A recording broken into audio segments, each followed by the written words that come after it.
আজকের মুরগিগুলোকে গুঁড়ো খেতে দিলাম, ঠিক আছে। 7টা মুরগি আছে আমার কাছে, 7টা মুরগি। হ্যাঁ, এটা আমি খাবার দিই, এখানে মেজ দিই। আজকের দিয়েছি হচ্ছে গুঁড়ো ধানের, এই ধান বলছি, গমের গুঁড়ো, মেজ সব মিক্সড করে আমার মাখিয়ে দিয়েছি। হ্যাঁ, 7টা মুরগি আছে, 7টা মুরগি মেজ খাবে আজকে। মেজ না, গমের গুঁড়ো মেজ সব একসাথে। শীতকালে মুরগি ভিজে খাওয়াটা একটু কম দেওয়া উচিত, কিন্তু খাবার শেষ বলে আজকে গুঁড়ো দিয়ে দিয়েছি।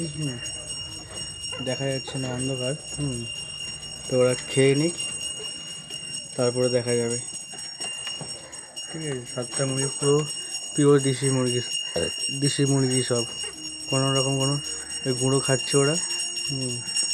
শীতকালে ভিজে খাবারটা কম দেওয়াই উচিত, কিন্তু যেহেতু খাবার শেষ, মেজ শেষ, গম শেষ, ওই জন্য আজকে একটু গুঁড়ো দিয়ে দিয়েছি।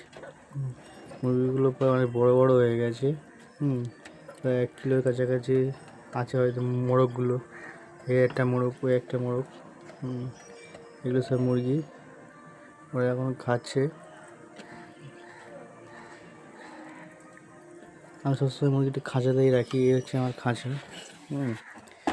এই খাঁচা।